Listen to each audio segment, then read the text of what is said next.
You know where you are?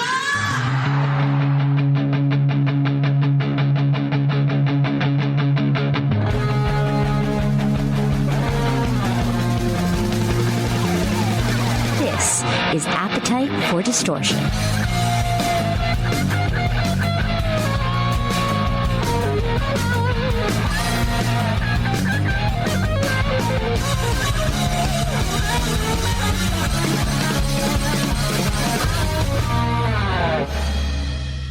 Welcome to the podcast, Appetite for Distortion, episode number 463. Welcome to the podcast, Sonny from Hey, P.O.D. brother. What's going on, buddy? Hanging in there. That's a lot of episodes. Thanks for having me. I know, and Marcos is somewhere in there. I forgot what episode he was, but I'm glad. I'll bring him up later. I'm glad I get to talk to you today, and that's why I keep doing it, to get these opportunities. That's it. I mean, bands you, that I've brother. listened to my entire career. So, first off, congratulations on Veritas. Am I saying that, by the way, properly? With the I think you could say it however you want, but we've been calling it Veritas. Veritas. Okay, I was Yeah. trying to be cool and give it that Latin flavor, and I Well, it was failed miserably. it was our friend who says it in the beginning of the album. She says it all kind of like spicy, you know. So if you want to be spicy, that's perfect, brother. Yeah, no, I may want to be spicy, but it's not happening. It's just not happening. Congratulations, and for somebody who's I've been a fan of yours throughout your entire career. What what motivates you, and how do you think you've been able to sustain this success and sustain this band together for all these years? Is there a secret to it, or is it something else? I don't know if we've sustained success. I think we're being true to ourselves, you know what I mean? And we're doing what we want to do, but we still love what we're doing. That's just, we're so grateful to keep doing it. You know, 32 years later, we started as kids, and it wasn't just to rock and roll. It wasn't to be famous or to be rock stars. It was because we believed in something. You know, we believe in where we come from. I'm a man of faith. I believe in change. You know, I believe in love and hope. And we came from a scene that you screamed what you believed in. You know what I mean? Whether the world accepted it or not. And, you know, once we got kind of into this metal rock music industry, you know, they label you and they want to put you in a box, and, you know, now you have to follow the rules, you know what I mean? And everybody's telling you who your band is and all that stuff. And you have to play the game. And at some point we got sick of playing the game, and we've paid the cost for that. You know what I mean? We're not as popular as we were. We're not, you know, in that same 5 bands that get all the love, that goes to number 1 on radio every time, that gets all the headline spots. We're not that band. But yeah, you put us right up against them when we play. They're on the side of the stage watching our band play, you know what I mean? Out of love and respect. But because we haven't played the game, we're just kind of floating there on our own. But at the end of the day, I'll take it, because people are still listening to the music. People are still coming out to the shows. And, you know, at the end of the day, it's about what you want your band to be. And I'd rather keep my honor, my respect, and my integrity. You know, I've said it before, man, I'd rather be known in the streets than be known in this music industry. You know what I mean? So we just keep rolling, and we're grateful to be doing it after all these years, especially through COVID, you know, so we're just glad that we're on the road, and we're moving forward. No, I respect that completely. I mean, it's tough. Thank you. I mean, even in the radio industry, there's some parallel there where they try to control you, tell you what you are. And that's the beauty of podcasting. You just get to be yourself. I mean, not the most famous, but you're Exactly. creating your own fan base who loves you for what you do. So that's definitely what P.O.D. has done. That's a great comparison, bro. Because I remember back in the day where it was like we would make friends with the DJs, or the DJs were just like, "Yo, I've been following P.O.D. since their underground stuff, and I'm gonna play what I want, and I'm gonna play it." And people were like, "I love that stuff." Now you got to go through everybody like, well, you know, and you know, it's a game, and I'm too old to keep playing it. Yeah, right. Yes, that's how I feel too. So when you're doing what you love, you're coming up with the music for this 11th studio album. What comes first for you? Is it your lyrics? Is it the music from Marcos and the boys? Is it a joint effort? How did the music, I guess, especially for this album, come about? I mean, we're in a guitar driven music, so usually You know what I mean? We're always in a room together, looking at each other, and usually it just starts like, "Hey, what's up, Marcos? What do you got?" He's like, "Well, I've been messing with a couple things," and he just starts playing, and then we're listening, and all of a sudden it's like, some drums and some bass, and then we can chop things up, and we just do it until we like it, and so we write the music, and then usually it's like, we'll structure it out, and then it's like, let me take it, let me sit with it, and usually it's 99.9% of the time it's been the music that has really pulled out the lyrical content, you know what I mean, or the melodies and stuff. It's very rare that I actually come in and say, "Here's a vocal line," and like, or sing it. You know what I mean? I have the idea and we can write around it, but it's very rare that I sing a vocal line and then we build around it. But we did do it on this album. I think it was "Lies We Tell Ourselves," where I just had this melody and these lyrics, and I went and sang it to a tempo, and then Marcos kind of worked around it, and that's one of my favorite songs on the record. So it works either way, but usually it usually starts with a guitar. Right, right on. I love that. Yeah. And speaking of the guitar and speaking of Marcos, so I think he came on like a couple years ago. Actually, it might have been. It was like the last time you guys were promoting an album, so it's been a few Okay. years. Yeah, yeah. He told, if you may have been able to tell with the name of the podcast, Appetite for Distortion, Mm-hmm. like Guns N' Roses posters in the background. Mm-hmm. I have a Guns N' Roses theme. So, Marcos told this really funny story about when he met Slash, and Slash was like, "Oh, I'm a big fan of you guys," and Marcos Yeah. just like kind of just said, "Oh, I know," and he's like, "Wait a minute, that sounded like I felt like I was being a dick." No, I was just like, Yeah. it was very funny. So that's his what I call a 6 degrees of GNR bacon. That's what I do on. Yeah, yeah. So what connection, if any, do you have to Guns N' Roses? Whether it's sorry, my son's screaming in the background. Don't worry, don't worry. No, I Uh, don't. It's all good. oh, all right. Well, he's because he wants to know your answer. If, Yeah. if you have a tie to Guns N' Roses or a Slash like Marcos, or maybe a story about growing up listening to them, and anything GNR related. I want to say it was probably the same time Marcos met Slash. It was I think it was like the K Rock in LA Weenie Roast or Acoustic Christmas or something. And he was just there cruising. And, being kids and being fans of Guns N' Roses, the moment he walks into the dressing room, it's like, we're trying to be cool. You know what I mean? It's like, but in our back of our minds, we're freaking out. Like, this is Slash and he's in our dressing room. And he's telling us how, "Hey, man, I love your band. Awesome."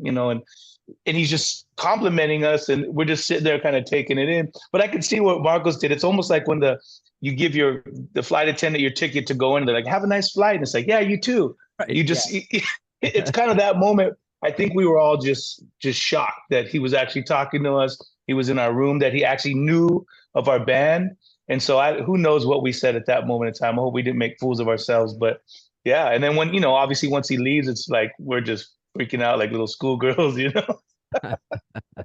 That's funny. You didn't get the chance to see them back in the day. I didn't, man. No, no.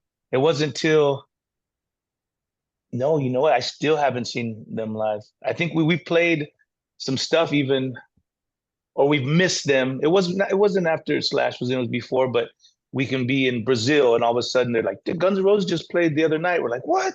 Yeah, All right, yeah, yep. one of these days. But One of these days. I'll just end here. Speaking of live, I remember the first time I saw you guys. It might have been 2005 for Mm. K Rock, but on the East Coast version, which is no longer here, is in Yep, yep. Jones Beach, Dysfunctional Family Picnic. I mean, just That's right. that era of music. It was so special to me and so many, fans out there. So it's It just was. cool to see you still out there doing it, making just great music. So just Thank you, Sonny, man. thank you. Keep doing what you're doing, and I hope we get to do this again. For sure. Let's do it, but let's do it longer next time. Absolutely. I would love All that. right. Absolutely. Thanks, Sonny. Thank you. Appreciate you, brother. Take care. See you, man. Rather than just throwing a bunch of songs together that we think are fun, we're going over it, with a fine-tooth comb and just working on everything to try it. That's the goal. Very appetite. For Discovery. And welcome to one of my favorite segments on Appetite for Distortion, Appetite for Discovery. All about the puns and just making things, I don't know, GNR themed. But we'll we'll put a pause on that for a second. We'll talk about Slash and his blues playing because we have Sonny Gullage. I guess you just told me how to say your last name, and I screwed it up. Oh, it's pronounced Gullage, old camp story for a second. Old camp story used to call me luggage for fun, but but nowadays I think people are starting to get used to it. Kevin Sonny Gullage, but as most of you know, Sonny Gullage. Sonny Gullage. That's so funny. What I like to do, I like to mess up at the beginning to make my guest feel at ease. So Hey, that was on purpose. hey, I love the vibe. Yeah, you're right. Sonny, and it's awesome. It's cool. Sonny and I just like I do with all my guests, just chat before we get going. Because if you're watching this on Zoom, you know Kevin, but we got the Sonny pseudonym, and I'm like, you're like, what do you prefer to be called? You're like Kevin off air, Sonny on stage, Yeah, and I'm like Brandon off air, Brando. So I get that kind of duality thing. correct. It's easy to figure out where my nickname comes from. You just chop off the end. Yeah. Where does Sonny come from? Man, in New Orleans, I'm from the New Orleans area. It's a real community of music here, and growing up with so many great New Orleans musicians, great musicians from around the world, they all treated me in a very family-like way, to where I was growing in music and working hard and trying to work it all out. And I don't know how it happened, but I became like a son to pretty much to so many of the New Orleans guys that Sonny just started to stick with a lot of people. You know, it's just like, oh, Sonny. like they say Tony son or something like that. And then it just grew into Sonny. I love that. The organic way of getting a Yeah. nickname and appropriately, Sonny, a very bluesy nickname. So Sonny Gullage or Luggage. I have luggage is stuck in my head. So Sonny Gullage, new album, Go Be Free, out August 23rd on a legendary blues label, Blind Pig. So very cool. Because I have, and I love the fact that you become a son. This is like how I segue into stuff because I have a 1-year-old. I'm trying to get him into music other Yeah. than Baby Shark and Classic. the male song from Blues Clues. Other than that, and when I'm thinking just ahead because he's just one. Is to the blues is it's the roots of everything. It's the roots of rock and roll. So it may be just in the water in New Orleans, like you have to love the blues, but is there a specific person or artist that really started you along the path that you're along today? Uh, Person, my father. I was very blessed to be born into a music family. My father has 11 siblings, which makes 12 of them, 6 boys, 6 girls, and anything more than four for a long time, anything in gospel music more than four was considered a gospel quartet. So the 6 boys had their own gospel quartet, the 6 girls had their own gospel quartet, and uh, they all did music together. Then their mother, my grandmother, she was a recording artist, and in 1965 recorded with Sammy Perfect, actually. And being in an environment where music is, like you said, it might be something in the water, but being in an environment where music is just second nature like that, it got me started with a firm love of music. And my father, who grew up in a gospel music setting, started also playing for a lot of different musicians. And some of those musicians, blues musicians, some of the great ones from this area, especially Gary Brown and Vashti Jackson out of Mississippi and Henry Butler. And I think I was just so lucky to be around that it sort of accidentally poured into me, I guess. So that's yeah, my father and all the artists who were around him and always treated me like a son, you know. Right on. I love that. Uh, were you into school? Was it hard to focus on, or was you always have a tune and you just rather be, playing your guitar on break, or how is it must be hard. I mean, I wish I would do the same. I have no musical talent, and I would just be, you know, I'm like, I don't need this. I'm gonna be a blues musician one day. You know, that thought was always there. Not blues, but just musician. I was like, I'm gonna be like my dad. I'm gonna travel the world playing music. But my mom is an educator. Mm. She got her doctorate not too long ago. So my mother being a teacher, I always had that other side where it was like, hey, music is great, music is important, music is what you do. But you have 16 years of school that also is around there. So growing up, I was in school for regular elementary through middle and everything. But for high school, I went to the New Orleans Center for Creative Arts, and that really secured my love of music in terms of school and music. And finally, Okay. Yeah, well, that's the best of both worlds. Mama keeps you straight, you know. yeah. I asked because you're 25. Yes. Yeah, because you're still, and forgive me, because I'm air quote only 40. I don't know what that means anymore. Uh, some people say like, "Oh, you're a baby," and I'm just like, I get pain from eating too many cookies. This has never happened. Like, it's like what they say when you turn a certain age, your body starts failing. I hit 40 and just I don't know, it's starting to fail on me. It's because yeah, it's I think back when I was 25 and just starting out in in my radio career, and you just still even then you don't know if it's going to work out, but it sounds like you have such a great foundation. And so the fact that you are here or your new album is coming out, your debut album, it must be really exciting and kind of feel like it's all been worth it almost. So is there more? I guess it's a mix of emotions. I don't want to answer for you about your debut album coming out. Like excitement, anxious, nervous, scary, relief. Well, this is, like you said, debut album coming out. This album has more originals that I've more originals on it than I've ever just freely put out to the world.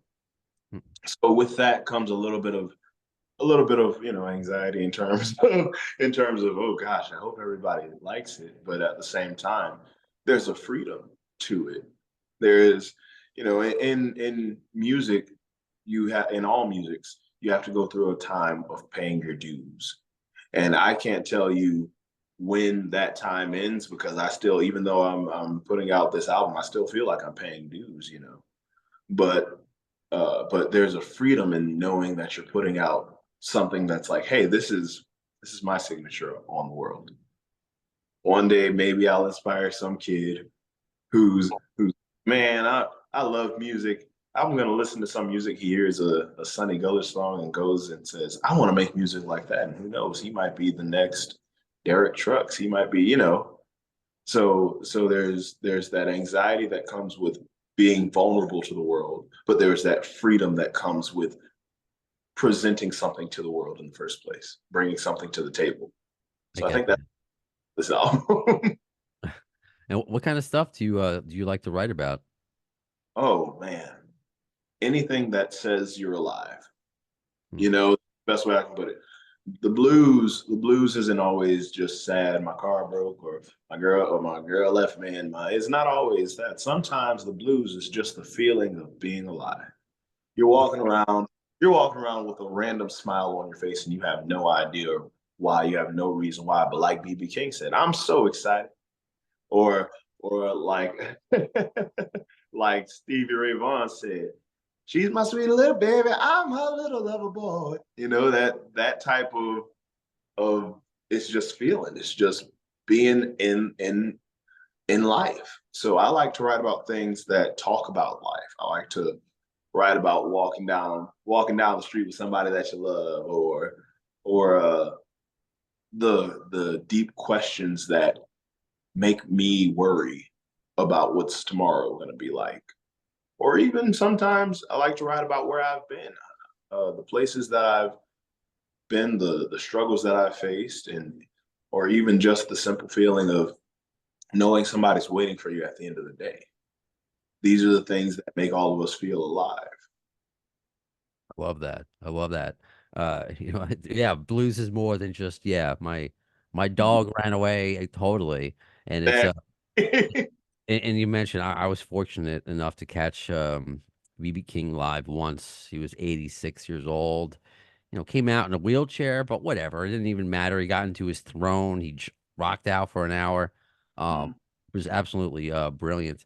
And another 20, it goes to show you that it's in great hands.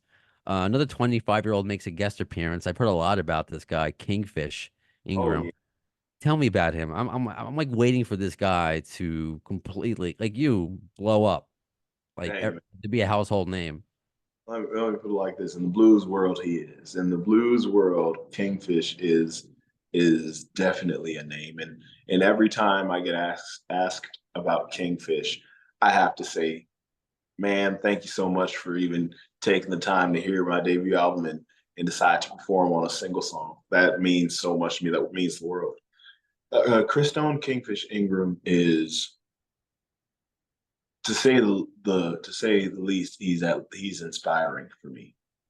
You know, when you start digging into the blues world, when you come to the knowledge that hey, you're not alone as a young person doing blues, one of the first names you'll come across is Kingfish.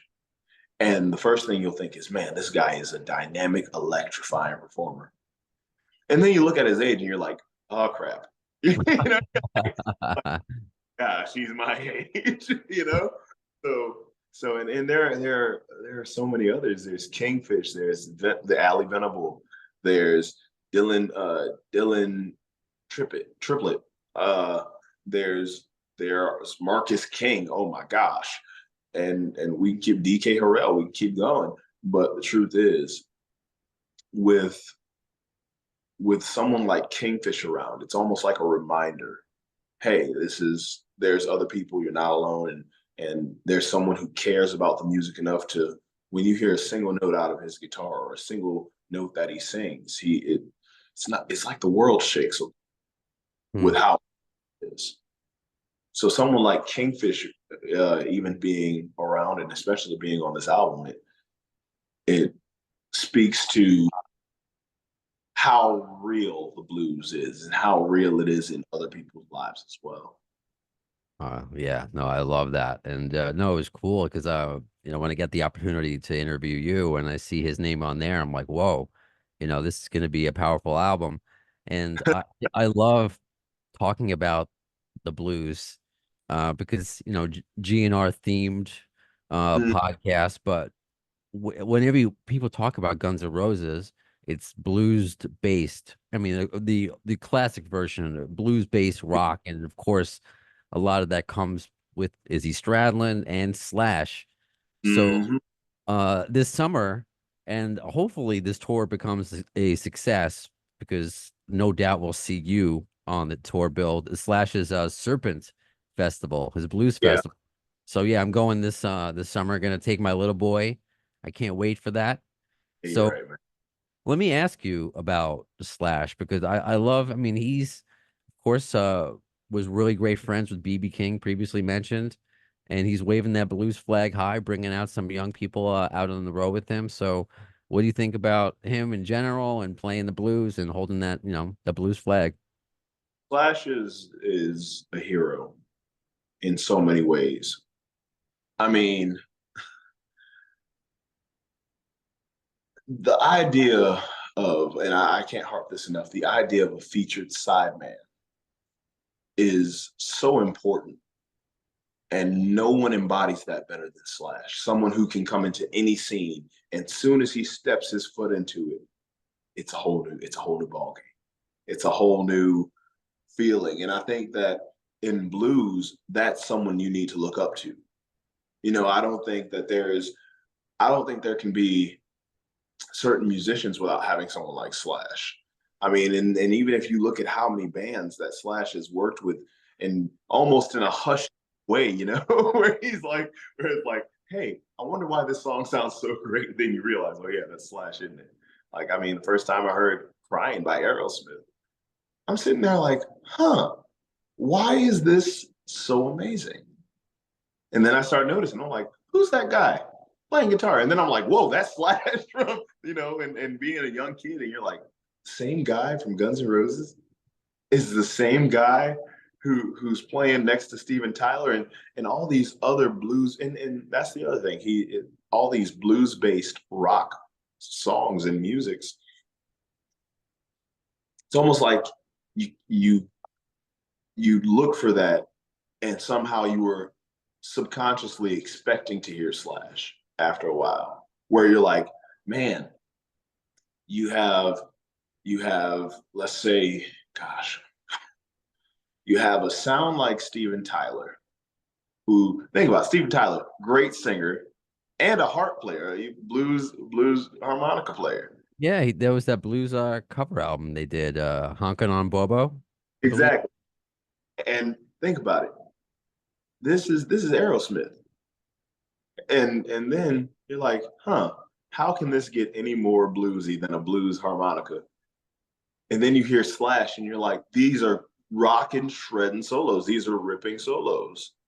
And then you realize it reminds you of people like one of my heroes, Eric Gales. It reminds you of people who are stepping in, Eddie Van Halen. It reminds you of these people who are stepping into things and burning it out. And you're like, what's the root of this? And then you hear it and you're like, this is just the blues. This is that old, we're not trying to be fancy. It's not that jazz blues. And I have a story about that from Tony T.C. Coleman, B.B. King's drummer. It's not a bunch of notes. No, this is emotion. This is emotion and feeling coming out in an instrument. And I think that Slash has to be seen as one of the masters of that, funny enough. And a lot of people look for Slash to sound like, what a lot of people would hear on Guns N' Roses albums, where you're like, oh, wow. Then you have Slash and you're hearing, you start to notice, no, it's emotion, it's feeling. And like I said, what is the blues? Feeling. It's feeling alive. It's showing that, and it's not about how fast your fingers can move up a fretboard all the time. No, it's also about just some of those notes just being held and just roaring through everything. So yeah, Slash is a hero. Slash is a hero in my eyes, because it's I don't want to use the word pioneer as to not disrespect anyone else's opinions, but definitely a staple of playing with feeling and playing to what I would call the blues and what I would describe the blues as. Right on. Hey, you keep doing what you're doing. I foresee a collaboration in the future. And I hope that he works with, I mean, not to say that, he'll work with anybody, but he's always looking to collaborate, and especially with younger artists. And just if he does another blues album, and then with this tour, I mean, it really opens up the floodgates for what is possible. And I think that's really cool of him. He could really just rest on his laurels and be like, hey, I'm Guns N' Roses drummer, guitarist. I was like, he is. Yeah, that's me looking at my cat in the corner. I'm like, is he about to eat some plastic, and just losing my train of thought for half a second? If you want to really know, I that would be really bad. I have a Guns N' Roses podcast. Slash is a drummer. the greatest drummer of all time. His son's a drummer. For the record. Oh wow! And well, that's a whole nother topic. Let's not even. I was about to get into Foo Fighters and all these other bands where I'm like, man, and where I talk about the father-son pass down, if you will, Yeah. Yeah, no, I like seeing that. What's happening? I mean, some of them happen out of unfortunate situations, like with the Eagles or with Sublime, they're getting involved, after. But yeah, I had London Hudson on, and he's like, I don't want to be in his shadow. But there are others like Taylor Hawkins, right? That his son, Taylor's son, yeah, Shane, So who Great. knows? It's very cool that he's doing that. Must be very difficult, bittersweet, but I'm glad he's part of that family still. Oh yeah, that's even with David Grohl backing his daughter up on drums. It's you walk into it, and it's not an easy thing to do. Even, and I'm not saying on their level, but even in terms of my father being a bass player who can tell me a story about Dr. John and then come back and tell me a story about a time he was around Chuck Berry, and and then you realize you're like, man, I don't want to be just, oh, that's Tony's son. Oh, that's Taylor Hawkins' son Shane.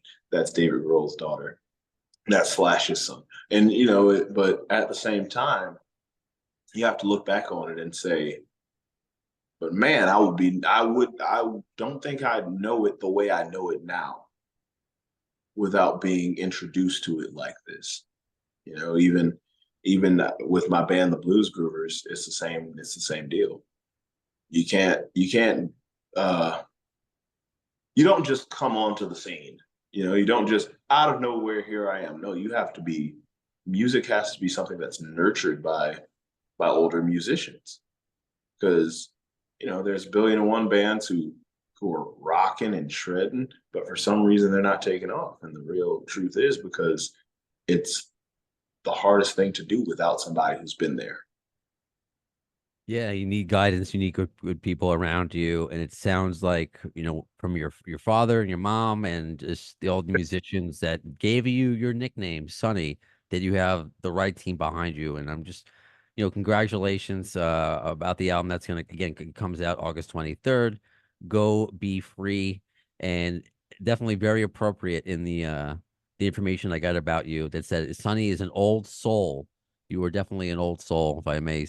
That's what I got to. I mean, and now I am an old soul. So whatever that means. Hey, that just means, and Kingfish has a song that says it. It says, "You've been here before." You've been here before. Just somehow, it's like you've lived it. It's like you've walked it. You don't know where it comes from. You just got it sometimes. Well, I'm excited. I'm excited for you. I mean, I know you have the debut album coming, but where your career goes from here. So, Sonny Gullage. Yeah, you're right. I hope we get to do this again. Man, Brando, thank you. And everybody who's listening, thank you for listening and possibly watching Appetite for Distortion. Thank you, Sonny. And before that, thank you to Sonny. It's the Sonny episode. It's always sunny in Appetite for Distortion land. That doesn't work. Before we go on to this last segment, I would like to do kind of state the obvious, especially if you're watching this on YouTube, because I may have raised an eyebrow. When Sonny, did he say that Slash played on Crying? I don't know that to be true. I wasn't about to correct him, considering I couldn't even get his last name right after he told me. And also, sometimes during interviews, because I mean, other than the fact that I get things wrong, I don't know. I just don't want to bring it up right then and there. Let the conversation continue. Don't want to derail. So I made a choice not to bring it up. But has that happened? Maybe you could tell me. As far as I know, maybe he saw Slash playing with Steven Tyler at the Howard Stern, because I was trying to Google it when he was talking at the birthday bash when they did Dream On. I don't know if we get him on again. I will ask. Then it will be appropriate. So yeah, you tell me if that's ever happened and it's just escaping me. And speaking of you, let's talk to you in our last segment, Mr. Mailstone. Here's the mail, it never fails. It makes me want to wag my tail. When it comes, I want to wail.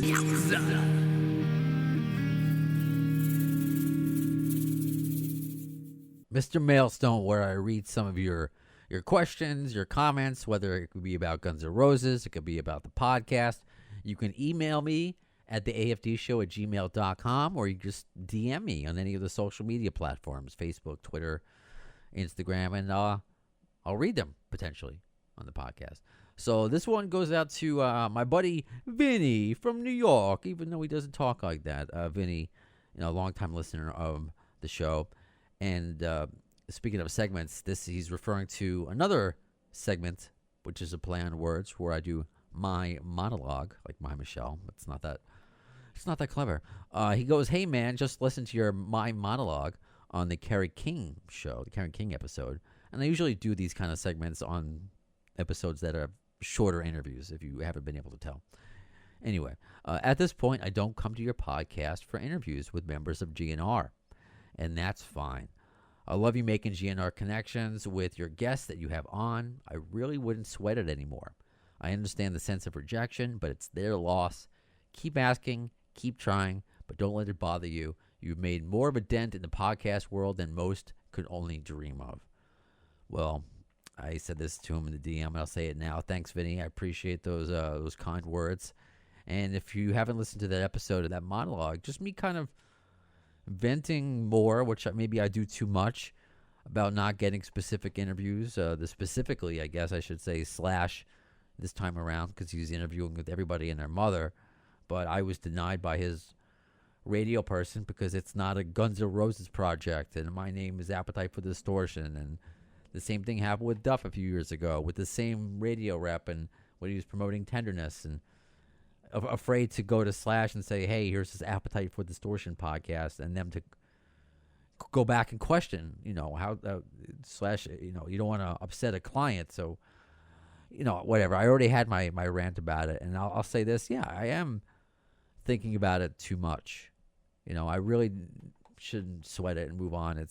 I am very lucky that when this podcast was created with just Ian and I, that it was just a silly, fun project, and in many ways, I still look at it as a fun passion project. But this many years in, I've been a podcast since Guns N' Roses have reunited, or the Big Three have reunited. So to get to interview all sorts of rock stars, some of my rock heroes and authors and actors, and meet so many of you, whether it be through messages, whether you come on the podcast to talk about Guns N' Roses, to give your review of them performing in your country. I mean, these are memories and moments that I will cherish forever, to be able to get picked up by so many rock news outlets. I mean, the one with Jamie Wyland, the fact that, it got on iHeart, and it's not like I went to my boss at iHeart and said, "Hey, please put this on." They picked it up because it all started with Alternative Nation. I'll give them credit. They were the first one to pick it up. But then just like to see it in Yahoo and all these major avenues. The only one I haven't seen the podcast name in is Rolling Stone. That's still on my bucket list.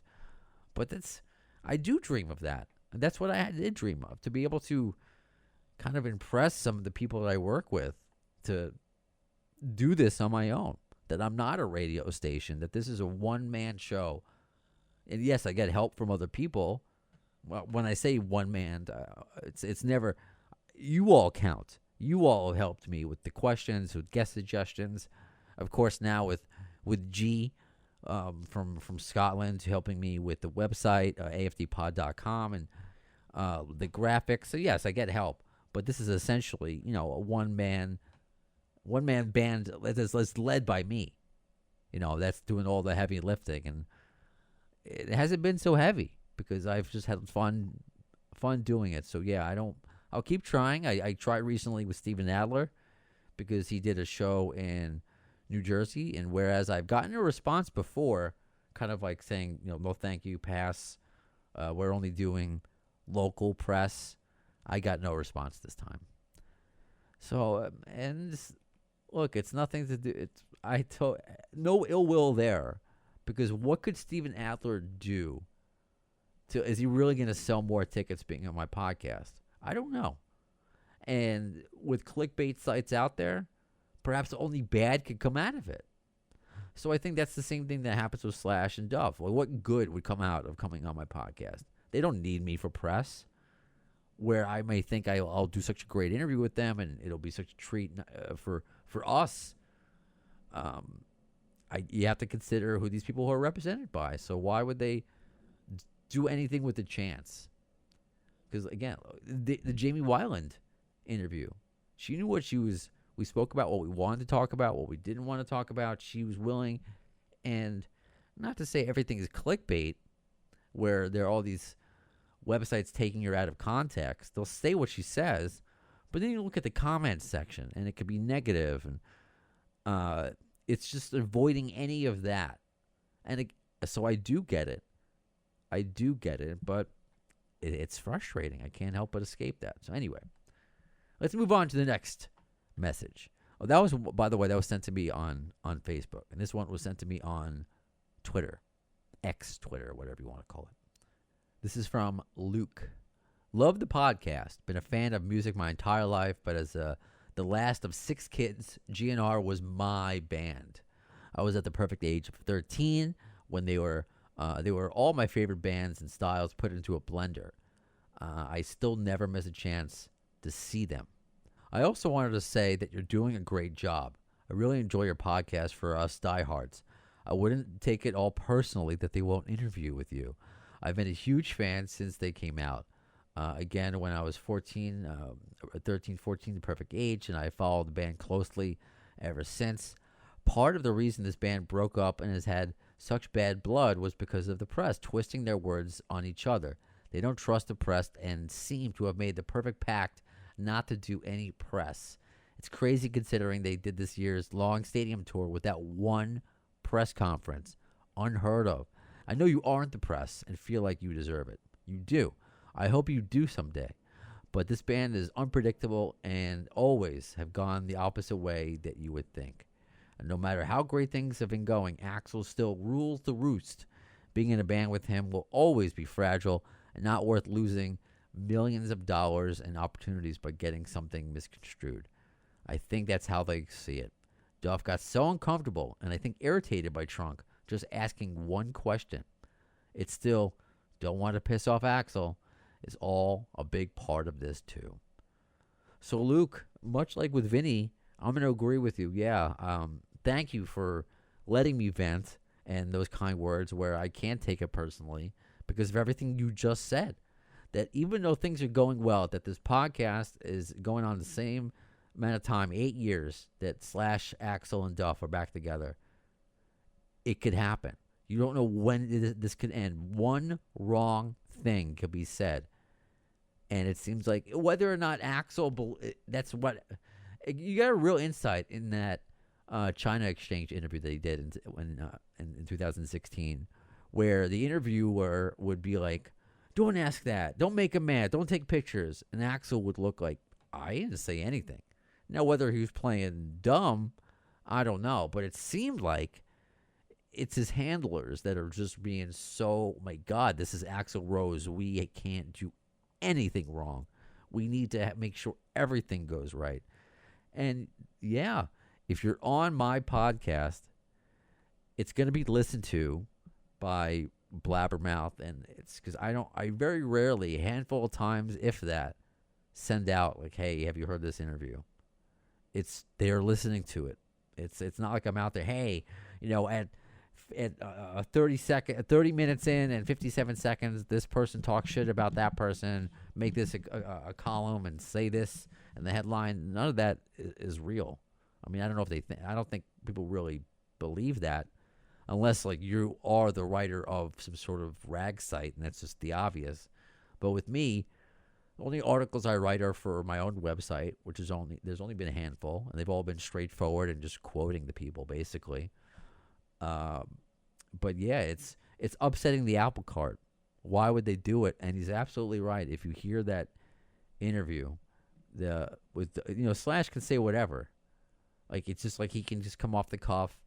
Like it was just that one random interview that he did with, what was it? I think it was in Baltimore maybe, at 98 Rock. I want to say the guy's name was Abe. I remember that. Just saying that he missed Axl. That he said something about Axl, but it was positive and it took over everything. So that's cool. But that's Slash offering it up. Duff kind of probed just a little bit, sheepishly almost, like I do. So it kind of felt good that Eddie Trunk, as confident as he is in his ability, because he's a very confident broadcaster, which is something I'm not. I'm confident in my silliness, and I always second guess myself. But Eddie seems very much, because he's been doing it forever. I've been doing it forever, I think. He's been doing it more than forever. He was sheepishly asking, like, Slash said it, and Duff. I know Peter Napoliello, when we had him on, I asked him about it. He's like, oh, you never know what Duff was looking at something. You get a text. I think he was being nice. I think Duff really didn't want to answer that. And it was such a generic question. But the wrong thing could fuck something up, I guess, which is just crazy how was it being held on by a thread that's been this good for 8 years. So I don't know, man. So I think you're right that's what caused the band to break up. Other than musical direction, there was that issue, which was definitely a big part of them breaking up. But I think just a lot of stuff that was said in the press really just added fuel to the fire. So Luke, I appreciate your comments. Just thanks, man. So thanks, Luke. Thanks, Vinny. If you want to submit a question, your thoughts, or whatever, it could be on the podcast. It could be about Guns N' Roses. It could be about a guest. And you want me to read it on a future Mr. Mailstone, just send it in, okay? So that does it for this episode of Appetite for Distortion. Remember all things Appetite now at aftpod.com. aftpod.com is, we got merch up there. We got latest episodes, of course, a Baby Brownstone picture of the week. I usually update on this day on there as well. And you can submit to Patreon, whether you want to become a member, where there's 3 episodes now you can listen to on Patreon between me and Scottish G. That sounds like the name of the show, but it's not. It's me and Graham Hall, who does all my graphics, my logo. He's just been a part of this podcast for the last several years in one way or another. He did the Izzy Stradlin documentary. He's working on a Lost Years doc. So we talk about all those things as well. So 3 episodes with him.